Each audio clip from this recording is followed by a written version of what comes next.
Os estúdios da Cultura de Timbó, Arão Josino. Seja bem-vindo de volta, Arão. Bom dia, Odair. Bom dia, Roger. Bom dia a todos os nossos ouvintes. De volta, com a cabeça borbulhando. Tem tanta coisa para falar, tem tanta informação, tanta coisa que a gente viu lá pela Alemanha. Foi uma experiência incrível. Muito bem, Arão. Então, vamos começar falando um pouco da Alemanha, porque me parece que a questão da mobilidade urbana é uma das pérolas por lá.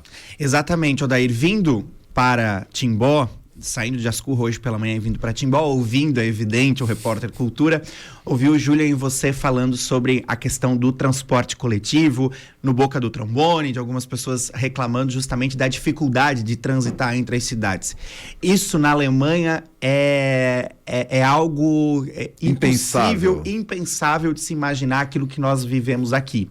As cidades lá, elas são totalmente interligadas, são conectadas. E lá, algo que me chamou muito a atenção, eles conseguiram chegar, Odair, no nível dos 25%. Então, 25% da população transita pelas cidades de carro. 25% de transporte coletivo. 25% caminhando e 25% de bicicleta. E tudo acontece de uma forma muito natural, muito conectada. Então você anda pelas ruas, você vê a bicicleta passando, o pedestre passando, o VLT passando no meio da rua, os carros junto, com uma tranquilidade só.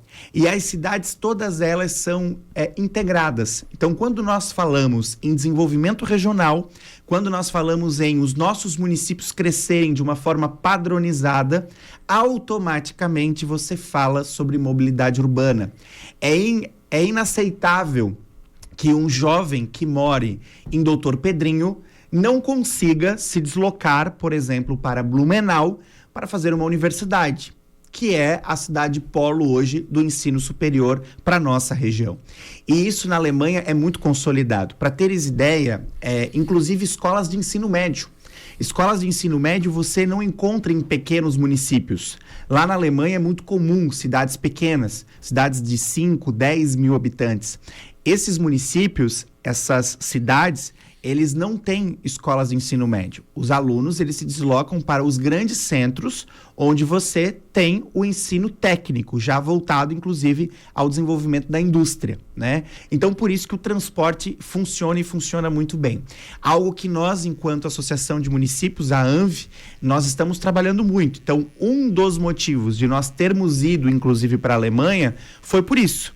Nós estamos hoje desenvolvendo o plano estratégico da região do Vale Europeu, iniciamos isso lá em 2022, inclusive eu estava à época como presidente, e agora nós já estamos na fase de contratação dos projetos de engenharia para as ações de mobilidade urbana entre a região.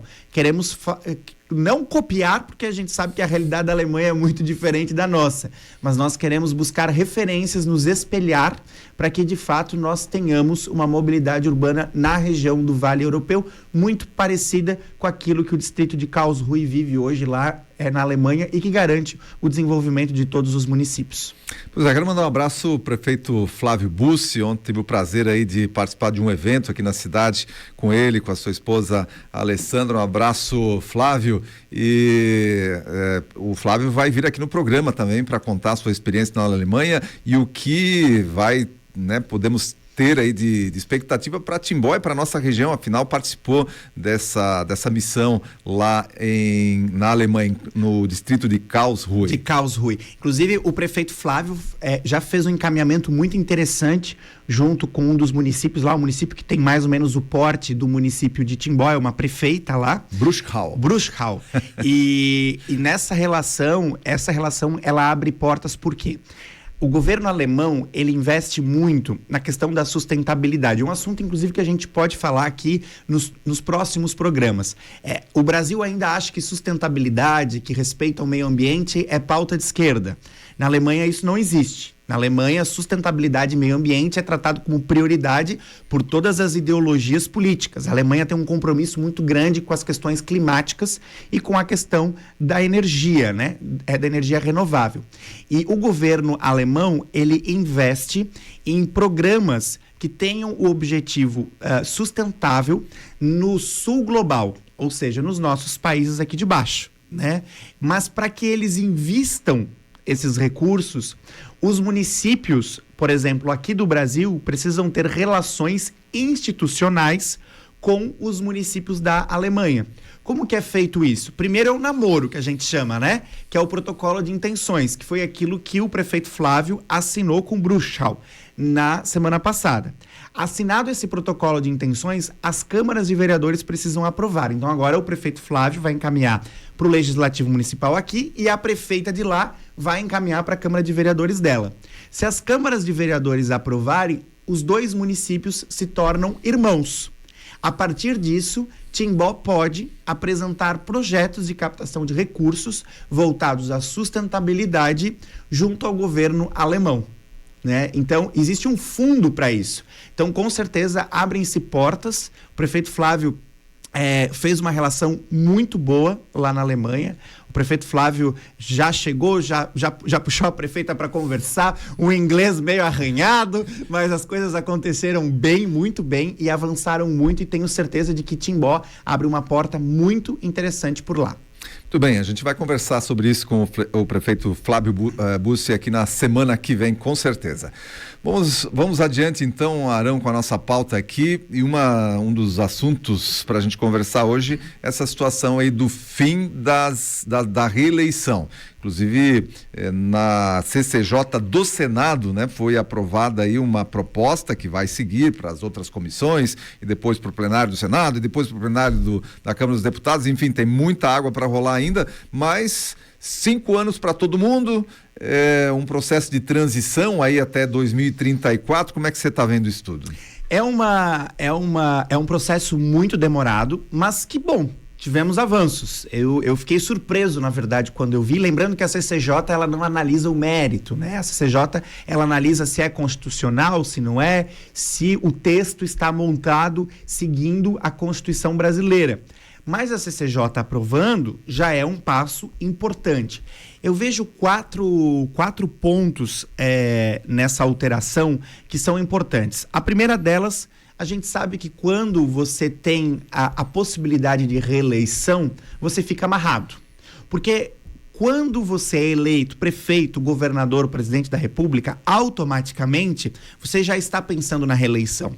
Por mais que você não queira, o seu grupo político e as condições que existem, elas te encaminham para isso. É natural você ser eleito já pensando na reeleição.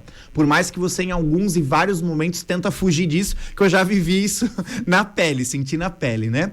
Então, você acabar com a reeleição, você não fica mais tão amarrado. Você pode tomar decisões não tão populares assim, você pode cortar algumas relações que são importantes para que a sua administração flua de forma mais tranquila. Então, esse é um primeiro ponto que eu vejo como fundamental. O segundo ponto é que na estrutura que nós temos hoje, de 2 em 2 anos, Odair, nós temos eleições. De 2 em 2 anos o Brasil para, a administração pública ela para. Pelas regras que existem eleitorais. Então, você não pode assinar um convênio, você não pode iniciar uma obra, você não pode várias questões durante 6 meses que antecedem o dia da eleição. Então, a cada 2 anos a gente tem essa falha, né? Essa parada geral no Brasil. Em 4 anos a gente tem 1 ano parado. Exatamente. Em 4 anos a gente tem 1 ano parado, pelo menos. Fora o tempo que você perde, a energia que você perde fazendo os conchavos políticos e eleitorais, né?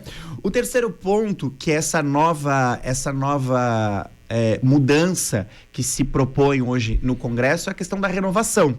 Porque a partir do momento que você tem uma eleição unificada a cada 5 anos, o cara que é deputado, ou ele vai ser candidato a deputado, ou ele vai ser candidato a prefeito ou a governador.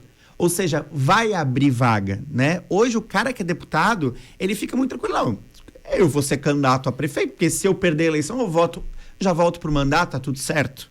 E aí acaba você não tendo tanta renovação. Então, com essa alteração, nós teremos uma maior renovação na política brasileira.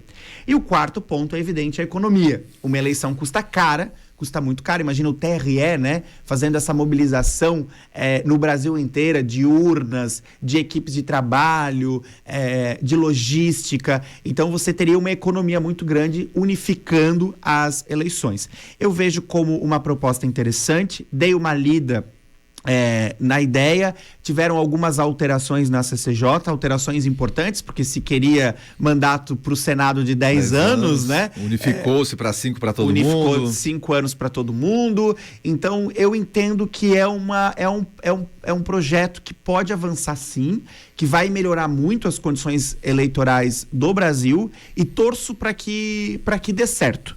Torço para que realmente passe. Não acredito muito, acho que vai ser difícil. Existe um corporativismo muito grande. Eu sempre brinco que o sistema funciona para eles, para aqueles que já estão lá dentro do Congresso, que já são deputados federais e senadores. O sistema funciona e funciona bem para eles, né? Então eles não querem alterar aquilo que está dando certo para eles, mas para o Brasil seria muito importante essa mudança. Muito bem. Lá na Alemanha, na sua viagem aí, você viu algum bebê reborn? Sabe que eu até tô assustado, mas eu tô assustado por 2 motivos. Primeiro, pela questão da saúde mental, né? Isso se tornar algo que está sendo falado nas redes sociais e ver o que a gente tem visto. Mas o segundo ponto que me assusta também é o que tem de político que está viciado em engajamento nas redes sociais e que precisa entrar num campo de entretenimento para tentar ganhar algum destaque junto à comunidade. É absurdo um parlamentar, um deputado federal, um deputado estadual, um senador ou um prefeito usar um tema como esse para ganhar engajamento na rede social. Perder tempo, perder energia com essa palhaçada. Você vê um deputado federal levando um bebê reborn para a tribuna da Câmara dos Deputados, um espaço que custa muito caro para nós mantermos, para nós brasileiros mantermos, o cara levar e fazer um discurso bebê reborn, é uma palhaçada, né? O Brasil realmente está perdido. Então me assusta sim a questão da saúde mental daquelas pessoas que estão se apegando a um bebê reborn. Acho que isso tem que ser sim discutido. Agora, me assusta mais ainda a quantidade de políticos que estão viciados, que também deveria ser tratado isso, também é saúde mental. Político viciado em curtida de rede social, em comentário de rede social e que precisa surfar na onda das trends para ganhar alguma visibilidade, como se isso fosse dar voto ou como se isso fizesse com que o Brasil fosse para frente. Pelo amor de Deus, vamos focar no que realmente a gente precisa focar. A Alemanha é um exemplo, vamos buscar nos países desenvolvidos boas referências, trazer novas ideias e vamos fazer o Brasil sair dessa mesmice, porque tá difícil. Pois é. É isso aí, Arão. Nós ficamos por aqui então com o ponto de vista, mas amanhã tem combinado do Arão, não tem? Amanhã combinado do Arão, a partir das 8 horas da manhã. Tem bailão bom, tem notícia, tem bate-papo, tem participação do ouvinte, a gente vai conversar bastante. Então amanhã, a partir das 8 horas, espero todo mundo aqui no combinado do Arão. Um abraço, Arão, até amanhã então. Valeu, um abraço para todo mundo, bom final de semana. 7h48. Blick Oftalmologia, há 5 anos cuidando da saúde dos seus olhos. Antes era preciso ir a outras cidades para um bom atendimento, mas a Blick trouxe consultas humanizadas e